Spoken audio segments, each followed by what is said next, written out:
सुप्रभात छात्रों, मैं ऐसे मिशन कनिष्ठ महाविद्यालय की अध्यापिका श्रीमती भामरे मैम। छात्रों, हमने त्रिपुरारी जी का प्रेरणा यह पद्य शुरू किया है। 2 भाग भी हमने देखे।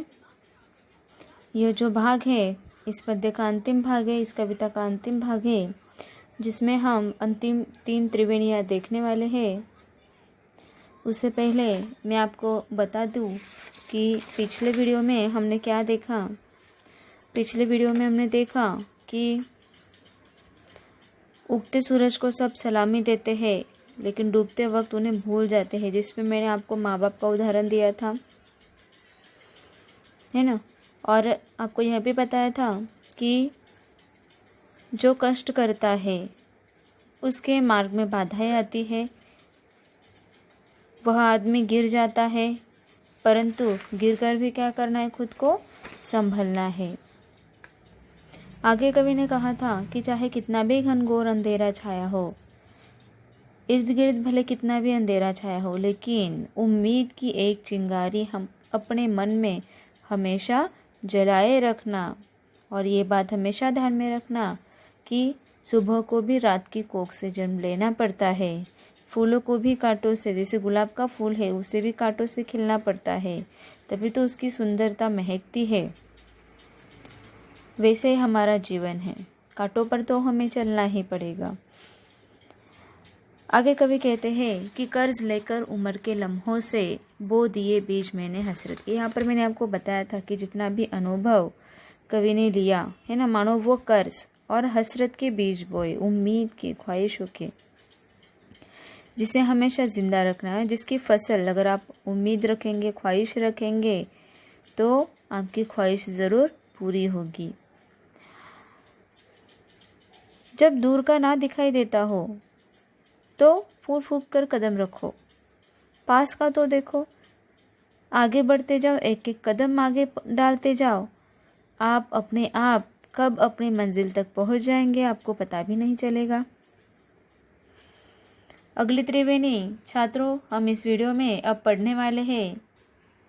स्क्रीन पर आप त्रिवेणी देख रहे हैं, तो चलिए छात्रों मैं पढ़ती हूँ।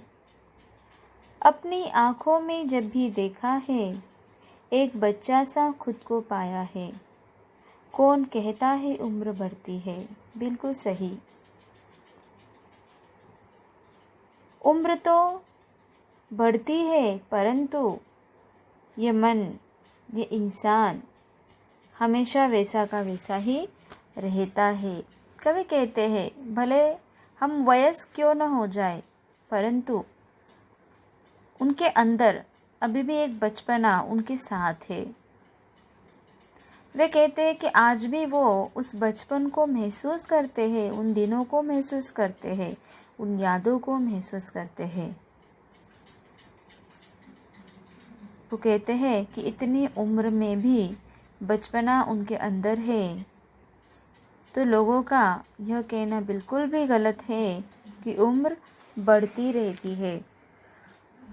यहाँ पर हम ये भी कह सकते हैं कि अपनी ख्वाहिशों को पूरी करने की कोई भी उम्र नहीं होती।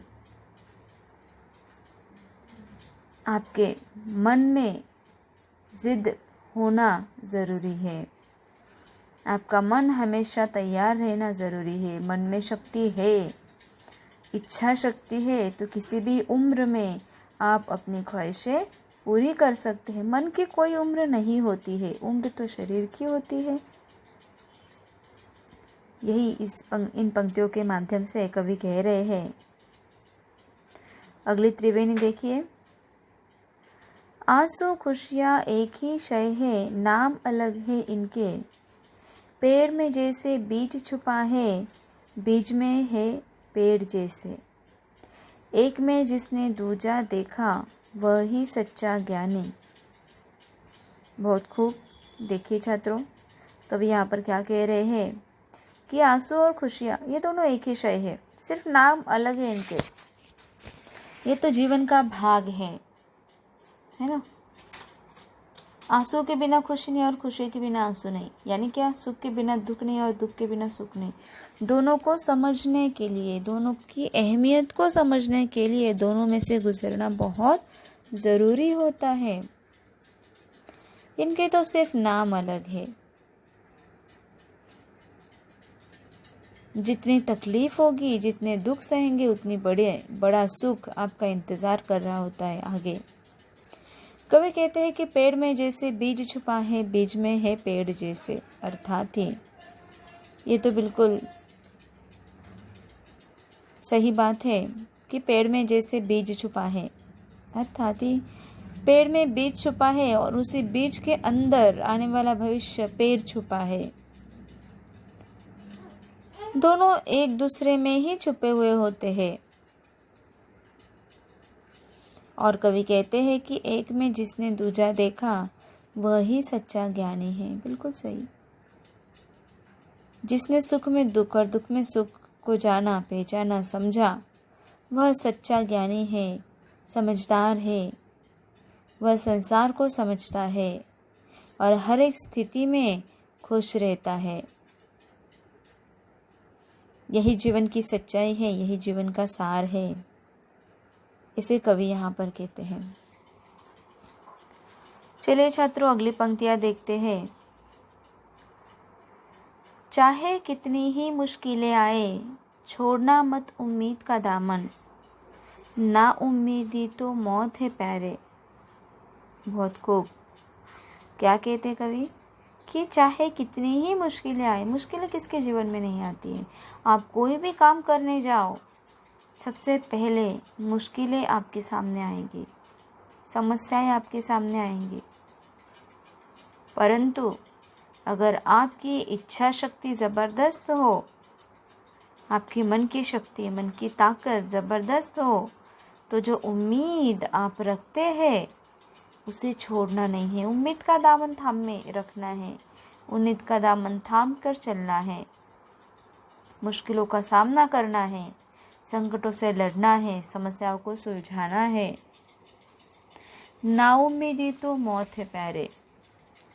ना उम्मीद बनकर, जीवन में कोई भी उम्मीद ना रखकर, कोई भी ख्वाहिश ना रखकर, कोई भी सपना ना देखकर यूं ही हाथ पर हाथ धरे बैठे रहना तो मौत के समान है। निष्क्रिय बैठे रहना तो मौत के समान है। उससे बेहतर है कि आप समस्याओं से दो हाथ करें, समस्याओं से लड़े, संकटों का सामना करें। कम से कम आपकी ताकत से तो आप रूबरू हो जाएंगे। यही कवि यहाँ पर कहते हैं, है ना।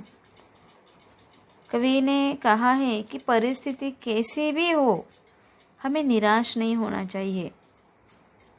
हर हालात में उम्मीद रखनी चाहिए अपने आप से, जीवन से। उम्मीद के सहारे तो आदमी जीता है कि नहीं, मुझे ये बनना है, मुझे वो बनना है, मैं ये करूँगा, वो करूँगा। मैंने तो पहले ही कहा कि जिसमें नाउम्मीदी होती है, जो नाउम्मीदी बन जाता है, वो तो मृतक के समान होता है। इसलिए इस अंतिम त्रिवेणी में त्रिपुरारी जी कह रहे हैं कि उम्मीद का साथ कभी भी मत छोड़ो।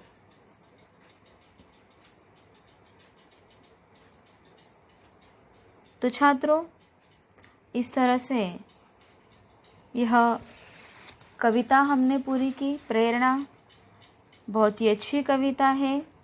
हर एक त्रिवेणी में आपने देखा कि किस तरह त्रिपुरारी जी आपको जीवन जीने की प्रेरणा दे रहे हैं, है ना, कि जीवन में हमें हारना नहीं है,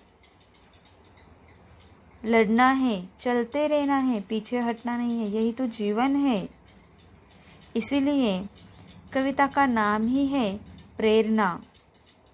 तो छात्रों, आशा करती हूँ कि त्रिपुरारी जी का यह संदेश सुनकर आप ज़रूर अपने जीवन में कोई ना कोई ध्येय रखते हो, कोई ना कोई आशा रखते हो और उसे प्राप्त करने के लिए पूरी तरह से कोशिश करते हो।